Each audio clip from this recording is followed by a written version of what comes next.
दोस्तों, अगर आपको स्टॉक मार्केट सीखना है तो Amazon पर जाकर आप हमारे बुक पढ़ सकते हैं या तो Udemy पे जाकर आप हमारे वीडियो कोर्सेज भी देख सकते हैं। Hello friends, welcome to our channel learn stock charts to earn. दोस्तों, आज की वीडियो में हम एक स्विंग ट्रेडिंग स्ट्रैटेजी देखेंगे जो बहुत ही सिंपल है और बहुत ही बढ़िया तरीके से वर्कआउट होती है। जैसे कि टाइटल पे आप देख सकते हैं कि हम यहाँ पे स्टॉक सिलेक्शन करने के लिए एक्सपोनेंशियल मूविंग एवरेज 50 और उसी के साथ वीकली कैंडलस्टिक चार्ट का इस्तेमाल करने वाले हैं। EMA 50 जो भी हमने यहाँ पे लिया है वो एज अ सपोर्ट हम इस्तेमाल करेंगे, लेकिन कोई भी चार्ट जब भी EMA 50 पे सपोर्ट लेता है तो वहाँ पे इमीडिएट बेसिस पे पोजीशन ना बनाते हुए कुछ अदर क्राइटेरियाज हम प्राइस एक्शन के हिसाब से और ब्रेकआउट के हिसाब से देखने की कोशिश करेंगे और फर्दर कंफर्मेशन लेकर ट्रेड करेंगे। कंफर्मेशन लेकर ट्रेड करने का फायदा यही होता है कि पोजीशन बनाने के बाद ब्रेकआउट फेल्योर या तो ट्रेड फेल्योर होने की संभावना बहुत ही कम होती है, यानी कि स्टॉप लॉस हिट होने की संभावना बहुत ही कम होती है और स्टॉक टारगेट पे जाने की संभावना यहाँ पे बढ़ जाती है। उसी के साथ अगर हम ट्रेंड को देखकर ट्रेड करेंगे तो वो एक हमारे लिए बेनिफिट रहता है। तो ट्रेंड को देखकर, यानी कि एक अच्छे खासे ट्रेंडिंग स्टॉक में स्ट्रैटेजी को अप्लाई करके ट्रेड करेंगे तो यहाँ पे एक्यूरेसी और रिस्क रिवॉर्ड दोनों भी मिलने की संभावना होती है। पहले हम देखेंगे कि स्ट्रैटेजी क्या है और फिर आगे जाकर विथ एग्जांपल हम ये समझ लेने की कोशिश करेंगे कि चार्ट पे ये स्ट्रैटेजी को किस तरह से अप्लाई करना है। तो चलिए अभी इसको कंटिन्यू करते हैं। अब आप यहाँ पे टाइटल देख सकते हैं, EMA 50 ऑन वीकली चार्ट, यानी कि वीकली कैंडलस्टिक चार्ट। अभी EMA 50 ऑन वीकली चार्ट यानी क्या है, पहले तो हमें क्या करना है कि वीकली कैंडलस्टिक चार्ट को ओपन करना है, उसके ऊपर हमें EMA 50 को ड्रॉ करना है। तो कुछ ये इस तरह से होगा, ये EMA 50 रहेगा और EMA 50 पे प्राइस चार्ट इस तरह से आपको दिखेगा। अभी मैं ये लाइन चार्ट के जरिए बता रहा हूँ, ये कैंडलस्टिक चार्ट होना चाहिए। अब ये इस तरह से जाएगा। अभी जब भी अप ट्रेंड में रहेगा तो आपको दिखेगा कि ये 50 EMA का स्लोप अपसाइड में है और प्राइसेस इस तरह से जिगजैग मोड में कभी ऊपर जा रहे हैं, कभी नीचे आकर 50 EMA के नज़दीक सपोर्ट ले रहे हैं और उसमें फिर अपसाइड में मूवमेंट आ रही है। तो ये सिचुएशन आपको देखने को मिलेगी। हमें क्या करना है, हमें ट्रेड सेटअप के अकॉर्डिंग जब भी ट्रेड करना होता है तो उसके लिए पहले तो EMA 50 का स्लोप अपसाइड में होना चाहिए। ये स्लोप हमें इंडिकेट करता है कि स्टॉक अप ट्रेंड में ट्रेड कर रहा है। उसी के साथ चार्ट पे जो भी प्राइस एक्शन बनती रहती है तो ये प्राइस एक्शन देखनी है और यहाँ पे हमें देखना है कि हायर बॉटम और उसी के साथ हायर टॉप चार्ट पे बन रहे हैं क्या। जो भी स्टॉक में higher top higher bottom pattern बन रहे हैं वही स्टॉक में हमें पोजिशन बनानी है और ये हमें देखना है वीकली चार्ट पे। अभी जब भी आप कैंडलस्टिक चार्ट ओपन करते हैं तो कैंडलस्टिक चार्ट पे ये ट्रेड करते करते अगर अप ट्रेंड में रहेगा तो इस तरह से ये ट्रेड करता हुआ आपको दिखेगा। जब भी नीचे आएगा तो नीचे आने के बाद EMA 50 को जैसे ही हिट करेगा तो हमें ये स्टॉक को हमारे रडार पे रखना है, इसमें इमीडिएट बेसिस पे पोजीशन नहीं बनानी है। पोजीशन बनाने के लिए हम यहाँ पे कुछ कैंडलस्टिक के पैटर्न और रेंज ब्रेकआउट का इस्तेमाल करेंगे, यानी कि कुछ कैंडलस्टिक के पैटर्न, यानी कि कोई बुलिश कैंडलस्टिक का पैटर्न यहाँ पे रिवर्सल का मिलता है क्या, वो हम देखने की कोशिश करेंगे और प्रीवियस थोड़ा प्राइस चार्ट हम देखने की कोशिश करेंगे और वहाँ पे हम ये समझ लेने की कोशिश करेंगे कि कोई रेंज यहाँ पे बन सकती है क्या। मान लीजिए यहाँ पे कुछ इस तरह से हमें एक रेंज दिख रही है और ये रेंज के अंदर स्टॉक ट्रेड करता हुआ दिख रहा है। तो अगर ये रेंज के अंदर है और ये बुलिश कैंडलस्टिक बनाया है तो हम इमीडिएट बेसिस पे पोजीशन नहीं बनाएंगे, हम रेंज के ब्रेकआउट का इंतजार करेंगे। मान लीजिए कुछ समय के लिए स्टॉक इसी तरह से ट्रेड करता है, करने दो, हमें पोजीशन नहीं बनानी है, खाली स्टॉक को हमें वॉच करना है हमारे वॉच लिस्ट में ऐड करके। जैसे कोई कैंडल हमें ये रेंज से बाहर जाती हुई दिखती है और ब्रेकआउट देती हुई दिखती है, वो भी क्लोजिंग बेसिस पे। अब ये वीकली चार्ट है तो क्लोजिंग वीकली क्लोजिंग होनी चाहिए, राइट। तो अगर आप इसने डेली चार्ट पे कन्वर्ट किया इसको और डेली चार्ट पे कन्वर्ट करके अगर डेली चार्ट पे कोई क्लोजिंग मिली है तो उसको नहीं देखना है, प्योरली आपको जो भी यहाँ पे सिलेक्शन करना है वो वीकली चार्ट के अकॉर्डिंग करना है। तो वीकली बेसिस पे ये क्लोजिंग होनी चाहिए ब्रेकआउट की। अगर ब्रेकआउट ये रेंज को जब भी जो भी वीकली कैंडलस्टिक चार्ट के साथ ब्रेकआउट जो भी मिल रहा है, जो भी कैंडलस्टिक ब्रेकआउट दे रही है, तो ये रिस्पेक्टिव कैंडलस्टिक का नीचे वॉल्यूम देखना है और ये वॉल्यूम बढ़िया है क्या वो भी देखना है। ये एडिशनली आप देख सकते हैं, राइट। कम से कम इतना तो क्राइटेरिया हुआ तो अच्छी बात है, लेकिन अगर आप फर्दर देखना चाहते हैं तो आप वॉल्यूम भी देख सकते हैं। उसी के साथ RSI देख सकते हैं, स्टोकेस्टिक देख सकते हैं, सुपर ट्रेड भी देख सकते हैं।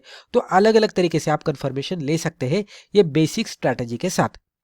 अभी जैसे ही कोई कैंडलस्टिक हमें मिलती है ब्रेकआउट क्लोजिंग बेसिस पे ब्रेकआउट वाली वीकली चार्ट पे, तो हमें क्या करना है, कैंडल के हाई के ऊपर एंट्री करनी है।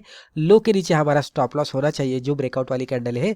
अभी यहाँ पे जनरली क्या होता है कि वीकली चार्ट पे हम एनालिसिस कर रहे हैं तो एंट्री से स्टॉप लॉस का दायरा आपको थोड़ा दूर दिखेगा क्योंकि ये वीकली चार्ट है और ब्रेकआउट वाली कैंडल है। लेकिन जो भी हम पोजीशन बनाने वाले हैं ये शॉर्ट टर्म के लिए नहीं है, ये मिड टू लॉन्ग टर्म के हिसाब से है। तो टारगेट भी इसके अकॉर्डिंग हमें दूर का ही मिलने वाला है। तो जितना भी स्टॉप लॉस हमारा यहाँ पे बन रहा है उससे डबल करना है और ये हमारा टारगेट होगा। ये कम से कम 1:2 का रिस्क रिवॉर्ड देने की संभावना यहाँ पे ज़्यादा से ज़्यादा होती है। कभी कभी 1:3 1:4 भी मिलता है अगर हम प्रॉपरली ट्रेलिंग के साथ जाएंगे तो। और मोमेंटम चार्ट पे बना तो बहुत ही बढ़िया रिटर्न मिलने की संभावना रहती है। और यहाँ पे एक्यूरेसी अगर बढ़ रही है और एक्यूरेसी के साथ हम ट्रेड कर रहे हैं तो स्टॉप लॉस भी हिट होने की संभावना कम होती है। और टारगेट जो भी मिल रहा है वो अगर अच्छे खासे रिस्क रिवॉर्ड के साथ मिल रहा है तो प्रॉफिट बढ़िया इस तरह से बनते रहता है। और ये मिड टर्म के लिए होल्ड करेंगे तो एक तगड़ा रिटर्न मिलने की संभावना रहती है। तो ये बेसिक स्ट्रैटेजी है। अभी यही स्ट्रैटेजी हम एक एग्जांपल के जरिए देखने की कोशिश करेंगे, उससे आपको क्लियर हो जाएगा कि चार्ट पे ये किस तरह से एग्जीक्यूट होता है। तो चलिए अभी इसको कंटिन्यू करते हैं। अब आप दोस्तों यहाँ पे आप देख सकते हैं अदानी ग्रीन एनर्जी लिमिटेड का वीकली कैंडलस्टिक चार्ट हमने लिया है। ये हमारा एग्जाम्पल है और यहाँ पे एग्जाम्पल पे हम देखेंगे कि जो भी अभी हमने क्राइटेरियाज देखे थे उसको ये स्टॉक सेटिस्फाई कर रहा है क्या। चार्ट के ऊपर हमने एक्सपोनेंशियल मूविंग एवरेज 50 क्लोजिंग का लिया है और ये स्टॉक का ट्रेंड अगर आप देखेंगे तो अप ट्रेंड में है ये स्टॉक। आप देख सकते हैं यहाँ पे हायर टॉप बन रहे हैं, राइट, हायर टॉप स्टॉक बना रहा है। उसी के साथ ये भी टॉप देख सकते हैं, ये टॉप देख सकते हैं। ये धीरे धीरे ये स्टॉक ऊपर के साइड में ही जाता हुआ दिख रहा है। उसी के साथ बॉटम भी ये भी हाई देख सकते हैं आप, राइट, ये हाई से ये ऊपर था, इससे थोड़ा ऊपर था, इससे थोड़ा सा ऊपर, इस तरह से ये जा रहा है और इसके ऊपर भी ये कंटिन्यू ही कर रहा है हायर हाई बनाते हुए। उसी के साथ बॉटम भी अगर आप देखने की कोशिश करेंगे या तो इसका लो देखने की कोशिश करेंगे तो ये लो उससे कंपेरेटिवली थोड़ा सा ऊपर, फिर ये थोड़ा सा ऊपर, फिर ये अप्रोक्सीमेटली लेवल पे आया था और एक बार यहाँ पे थोड़ा सा नीचे आता हुआ दिखा है। लेकिन ये नीचे क्यों आया है, नीचे हमारा EMA 50 है उसको सपोर्ट लेने के लिए। अब यहाँ पे थोड़ा सा बॉटम नीचे तो मिला है लेकिन हायर टॉप का सिनेरियो अभी भी बरकरार है। इसको अगर हम ट्रेंड लाइन के जरिए मार्कआउट करने की कोशिश करेंगे तो ये कुछ आपको इस तरह से दिखेगा। आप ट्रेंड लाइन का भी सहारा लेकर थोड़ा सा इस तरह से ड्रॉ कर सकते हैं। ये कैंडल का है, फिर ये कैंडल का है और फिर इस तरह से। अभी यहाँ पे आप देख सकते हैं इसके ऊपर ये था और ये थोड़ा सा नीचे यहाँ पे आ चुका है तो ये इंडिकेट करता है कि अभी इसमें गिरावट आने वाली है। लेकिन गिरावट आने वाली है तो ये पूरा नीचे नहीं जाएगा। यहाँ पे नीचे 50 EMA है, वहाँ पे स्टॉक सपोर्ट लेने की संभावना होती है। तो इसीलिए इस तरह के स्टॉक को हमें वॉच लिस्ट में ऐड करना है। अभी ये stock higher top higher bottom के हिसाब से तो हमने देख लिया, उसी के साथ EMA 50 के हिसाब से भी आप देखेंगे तो आपको दिखेगा कि EMA 50 का स्लोप जो है वो अपसाइड में है। तो उसके अकॉर्डिंग भी हमें दिख रहा है कि ये स्टॉक अच्छे खासे अपट्रेंड में ट्रेड कर रहा है। तो इस तरह का स्टॉक जब भी EMA 50 पे आता है तो हमें इमीडिएट बेसिस पे पोजीशन नहीं बनानी है। हमें एक तो रेंज मार्कआउट करने की कोशिश करनी है और बुलिश कैंडलस्टिक का इंतजार करना है। रेंज अगर आप देखेंगे तो ये कैंडल से ये कैंडल तक इस तरह से एक रेंज बनी थी और इसके अंदर ये स्टॉक ट्रेड करता हुआ दिख रहा था। इसके अंदर ये स्टॉक थोड़ा सा नीचे गया और फिर इमीडिएट बेसिस पे ऊपर भी गया और फाइनली ये जो छोटी वाली कैंडल है इसने ये रेंज को ब्रेकआउट दिया। अभी ब्रेकआउट वाली कैंडल है, रेंज से बाहर जा रही, उतनी बड़ी तो नहीं है लेकिन यहाँ पे क्लियरली ये छोटे से रेंज को ये कैंडल ने बाहर जाकर क्लोजिंग दी है। तो इस तरह की कैंडल मिलती है तो यहाँ पे स्टॉप लॉस भी बहुत ही छोटा सा मिलता है क्योंकि बड़े वाले कैंडल पे स्टॉप लॉस थोड़ा दूर हो जाता है लेकिन छोटे कैंडल पे जो स्टॉप लॉस रहता है उसका दायरा हमें बहुत ही कम मिलता है, रिस्क रिवॉर्ड बढ़िया मिलने की संभावना रहती है। उसके बाद देखेंगे तो कुछ समय के लिए स्टॉक साइडवेज में गया और जैसे इसको फिर से ये रेंज यहाँ पे बना दिया। ये रेंज को जैसे ही ब्रेकआउट मिला स्टॉक में एक तगड़ी अपसाइड में मूवमेंट आने लगी और स्टॉक यहाँ तक गया। अभी प्राइसेस के हिसाब से देखने की जब भी हम कोशिश करते हैं तो आपको दिखेगा कि स्टॉक ने कहाँ से कहाँ तक की मूवमेंट दी। तो लगभग यहाँ पे 1100 के आसपास, उसके थोड़ा सा ऊपर नीचे हो सकता है, वहां पे एंट्री का लेवल था। वहां से स्टॉक लगभग कुछ हफ्तों में या तो महीनों में भी हम कह सकते हैं 3000 के थोड़ा सा ऊपर जाकर ट्रेड किया।